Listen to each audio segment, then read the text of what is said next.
साहब का बहुत बहुत धन्यवाद करना चाहूँगा जिन्होंने मुझे ये मौका दिया कि मैं आप सब प्रबुद्ध लोगों को दो शब्द कह सकूं। आप जैसे लोगों से मिलने की इच्छा हमेशा से रही है, क्योंकि बिहार में अगर पढ़े लिखे लोग कहीं बाकी बच गए हैं तो वो आपका ही प्रोफेशन है। जो एकेडमिशियंस हैं, अनफॉर्चुनेटली पिछले 25-30 सालों के डाउनवर्ड ट्रेंड के कारण अब वो एकेडमिशियंस भी बच नहीं गए। तो मैं सच में आज अपने आप को धन्य महसूस करता हूं कि गोपालगंज में आके मुझे आप जैसे लोगों से बातचीत करने का मौका मिला। मैं जनसुराज से जुड़ा उस हालत में जब मुझे राजनीति से कोई मतलब नहीं था। आप जैसा जानते हैं, मैं नेतरहाट में पढ़ा, IIT कानपुर जाकर बीटेक किया, इलेक्ट्रिकल इंजीनियर बना। IIT दिल्ली में था जब मैं मास्टर्स कर रहा था, तब मैंने UPSC दिया, फॉरेन सर्विस में आया और उसके बाद लगभग 34.5 साल की मैंने सरकारी सेवा की। इस पूरे दौरान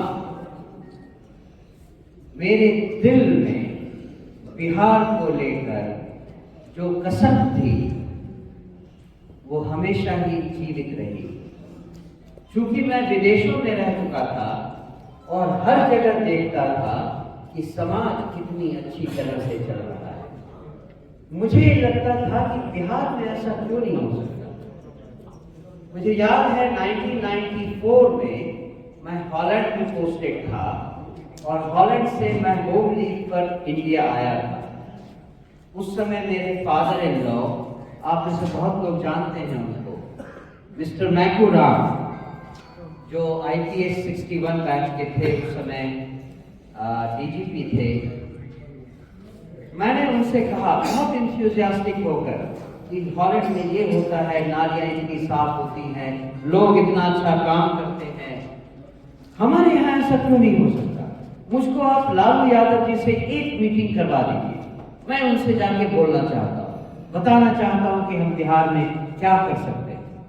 उन्होंने मेरी सारी बात सुनी और फिर धीरे से बोले, बेटा इसका रहने दो, अभी बिहार में वो समय नहीं आया है कि कोई आपकी बात को समझेगा। मैं ये कहना चाहता हूँ कि बिहार में जो हो रहा था उसकी जानकारी मुझे हमेशा रही और उसको कैसे बदला जाए इसकी कसक भी हमेशा रही। तो रिटायरमेंट के बाद मैं जानता था कि जो पॉलिटिकल पार्टीज बिहार में शासन कर रही है उनके साथ जुड़ने का कोई फायदा नहीं है। राजनीति से वैसे भी मुझे नाराजगी थी और अगर बिहार को बदलने का मन हो तो ये पार्टियां उसके लायक नहीं थी। मुझे लगभग 7 महीने से अलग अलग जगहों से बताया गया कि एक बार आप प्रशांत किशोर जी से मिल लो। मैंने हमेशा से ही कहा मुझे राजनीति नहीं करनी, मुझे नहीं जानना। फाइनली मेरी पत्नी ने मुझे एक बार इंसिस्ट किया कि प्रशांत किशोर जी की एक प्रोग्राम है आपकी अदालत, उसको आप देखो। मैंने केवल वो आपकी अदालत को देखा और उसके बाद से मेरा विचार बदलने लगा।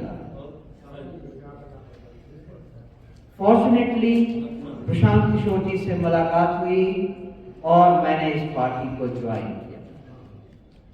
मैं आपको इस 4-5 महीनों में जो मैंने सीखा है उसका एक शॉर्ट जिस्ट अपने तरह से पेश करना चाहता हूं।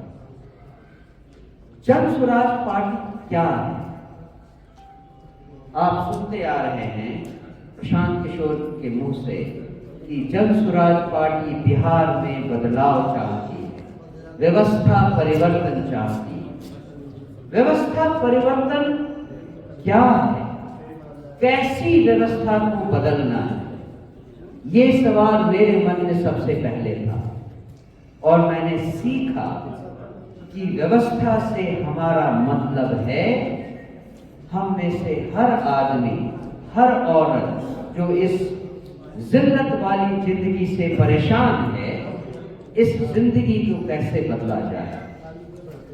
हर जगह हम भ्रष्टाचार से जूझ रहे हैं और कानून व्यवस्था से डरे हुए हैं, कानून व्यवस्था से सताए हुए हैं।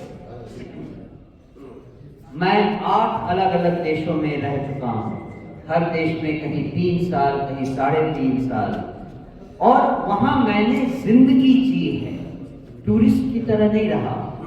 इसीलिए मैं आपको बता सकता हूं कि हॉलैंड को छोड़ दे, वो एक डेवलप्ड कंट्री है। इंडोनेशिया, टर्की, यूक्रेन, ईरान, इन सारे देशों में समाज जिस तरह से चलता है उसकी तुलना में हम यहाँ भारत में इन जनरल, बिहार में इन पर्टिकुलर कम से कम 100 साल पीछे। समाज जिस तरह चलता है, समाज के चलने का मतलब है, एक छोटा उदाहरण देता हूं।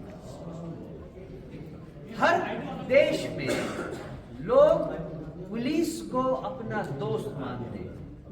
कहीं कोई प्रॉब्लम हुई, पहले ढूंढते हैं पुलिस वाला कहाँ है, उससे सहायता लें।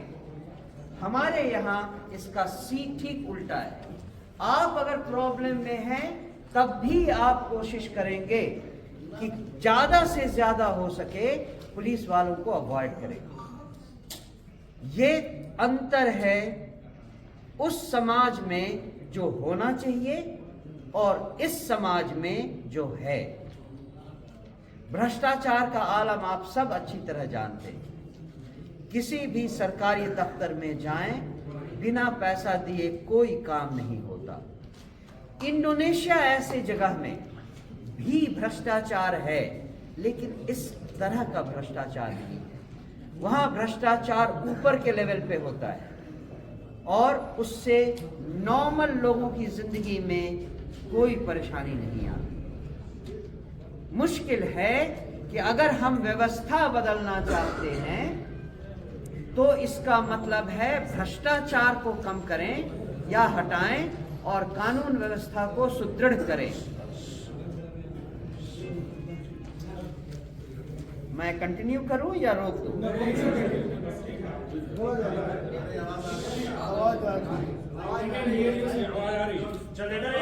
ठीक है, अगर आप शांति रखेंगे तो ही मैं ऐसे माहौल में कंटिन्यू कर सकता हूं। तो व्यवस्था परिवर्तन के लिए क्या जन स्वराज के पास जादू की छड़ी है? नहीं।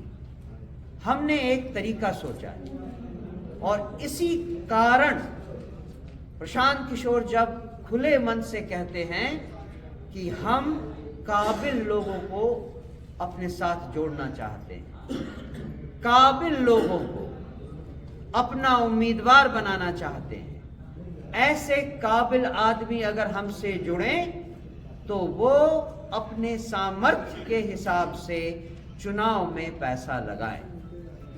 क्यों ऐसा कहते हैं? अगर आप इसे एनालाइज करें तो बात बिल्कुल साफ हो जाती है। भ्रष्टाचार की शुरुआत कहां से होती है? इन चुनाव से होती है। इस चुनाव में हर उम्मीदवार 7 से 10 करोड़ रुपए लगाता है। इस बार जो जीता शायद वो 1-2 चुनाव और लड़ चुका है और हर उस चुनाव में 7 से 10 करोड़ रुपए लगाए हैं। अगर वो इस बार चुनाव जीता तो जीतते ही, विधायक बनते ही या उनमें से कुछ मंत्री बनेंगे, विधायक या मंत्री बनते ही उनके दिमाग में पहला ख्याल क्या होता है? कैसे वो 10 करोड़, 20 करोड़ या 30 करोड़ जो खर्चे हैं कैसे वापस लेंगे। इसका मतलब है इस भ्रष्टाचार की शुरुआत हमारे विधायक और मंत्री के दिमाग से होती है। वो पैसे कहां से लेगा? अपने ठेकेदारों से लेगा, अपने सीनियर ऑफिसर से मांगेगा, सीनियर ऑफिसर अपने जूनियर ऑफिसर से मांगेगा, वो अपने जूनियर ऑफिसर से मांगेगा। अंत में हम और आप किसी भी सरकारी दफ्तर में जाएं, किसी भी काम के लिए जाएं, बिना पैसा दिए हुए हमारा एक काम नहीं होता। इसके तार ऊपर से जुड़े हैं और उसकी शुरुआत चुनाव से हुई थी। चुनाव की प्रक्रिया अगर बदल दें तो शायद भ्रष्टाचार कम हो जाए।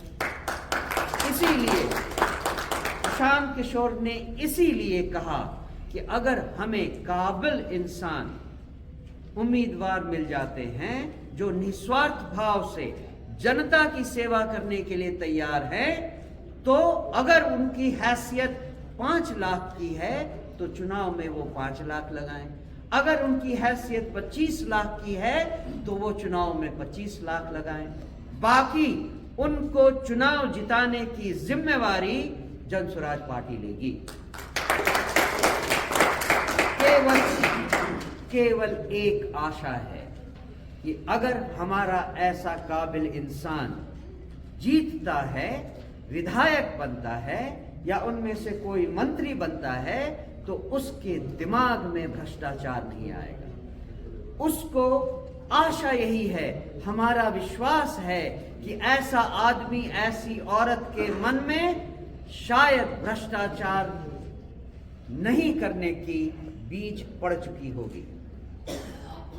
अगर ऐसा हुआ, अगर हमारा विधायक, हमारा मंत्री भ्रष्ट नहीं हुआ, तो वादा करते हैं आपसे 3 महीने के अंदर बिहार से भ्रष्टाचार निकाल देंगे। और अगर हमारा मुख्यमंत्री, हमारा गृह मंत्री भ्रष्ट नहीं हुआ, तो सारा का सारा पुलिस तंत्र हम अपने कंट्रोल में रखेंगे। उसके बाद किसी ने भी कोई भी घूस लेने की, भ्रष्टाचार फैलाने की कोशिश की, उसको पहचान कर उसके कान पकड़ के इमीडिएटली बर्खास्त किया जाएगा। ये भी हमारा आपसे वादा है। इसके लिए 2 सबसे कठिन काम है।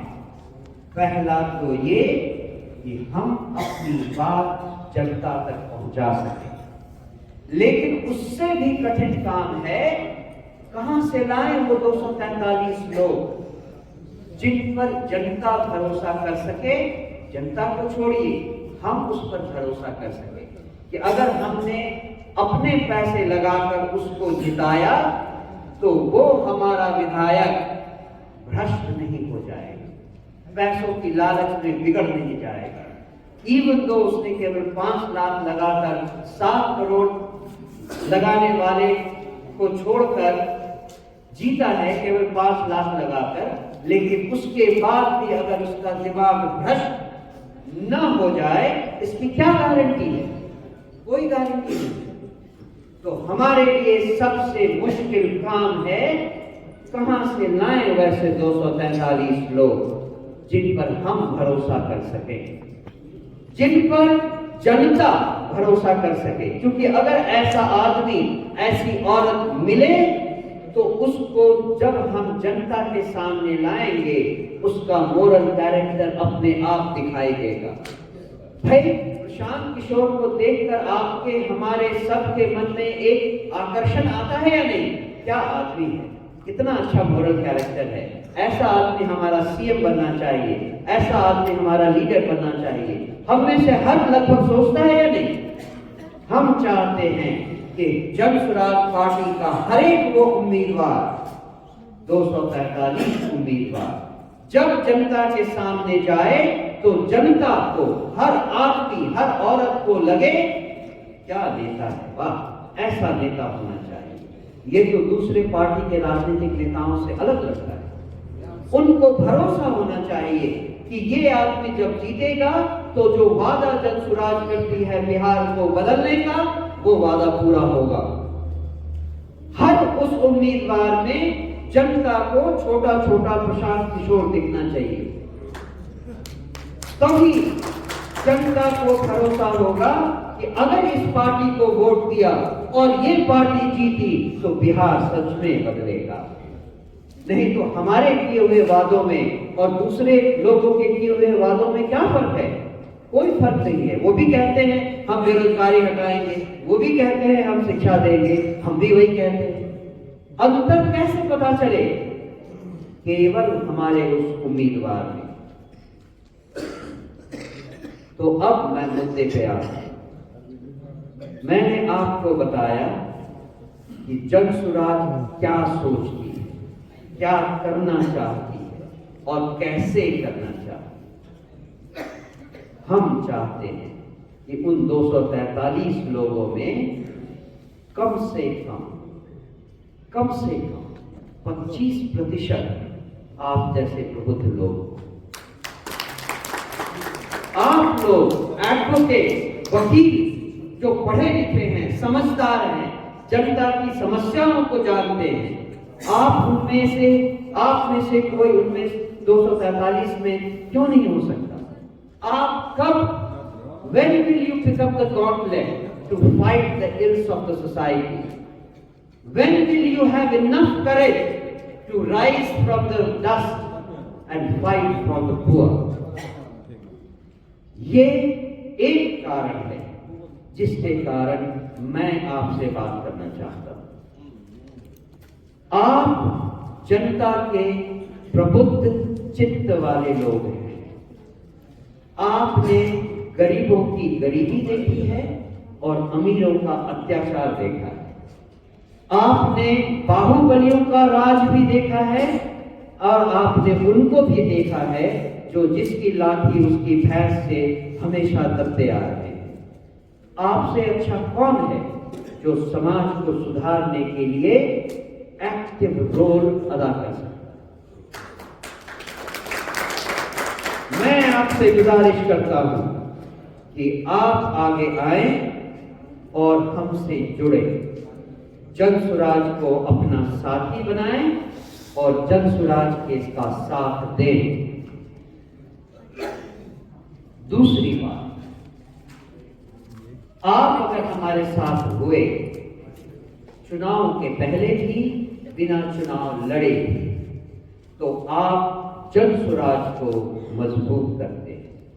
क्योंकि हमारी एक उम्मीद ये है कि हम हर प्रखंड में एक लीगल सेल बनाएं और उस प्रखंड में हमारे जितने भी जन साधारण के लोग हैं, उनको किसी भी तरह की लीगल समस्या आए तो हम आपसे अनुरोध कर सके कि जन सुराज से जुड़ने के कारण आप कृपया उन लोगों की मदद करें।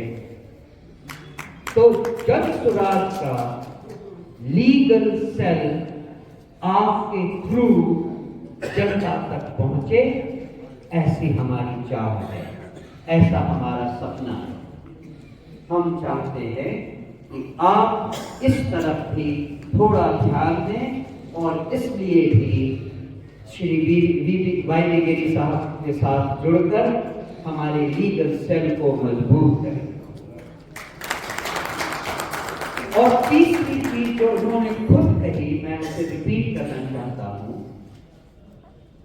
हम एक तरह से आपसे वादा कर रहे हैं, अगर हमारी सरकार बनी जनता की मदद से और हमारे साथ ऐसे प्रबुद्ध लोग आए जो निस्वार्थ भाव से आए, जिनके दिमाग में भ्रष्टाचार नहीं है, तो हम तुरंत 3 महीने के अंदर इस कानून व्यवस्था को कंट्रोल में लाएंगे और आप जैसे ईमानदार लोगों के लिए जो वकील और लीगल प्रोफेशन में हैं, उनके लिए उचित ट्रेनिंग का बंदोबस्त करेंगे। जो यंग प्रोफेशनल्स हैं, मेरी फैमिली में भी बहुत सारे वकील हैं, मुझे मालूम है कि यंग वकीलों को स्टैब्लिश होने में कितने पापड़ बेले होते हैं।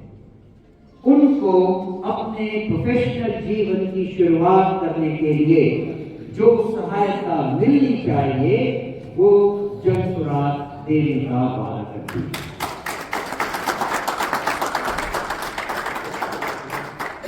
मैं नहीं कहना चाहता, लेकिन अगर आप में से किसी के मन में कोई सवाल हो तो शायद मुझे कुछ और बातें कहने का आपसे मौका मिलेगा। तो मैं अपनी बात समाप्त करता हूँ। आपने मेरी बातें इतने गौर से सुनी, इसके लिए आपका बहुत बहुत धन्यवाद। जय बिहार। तो मैं यहाँ खड़ा हूँ। नमस्ते साथियों, thanks for watching my video. आप लोग अपना प्यार बनाए रखिए और ज़्यादा से ज़्यादा वीडियो को family, friends and old age people के साथ शेयर करें और लास्ट में एक कमेंट करना ना भूलें। जय हिंद।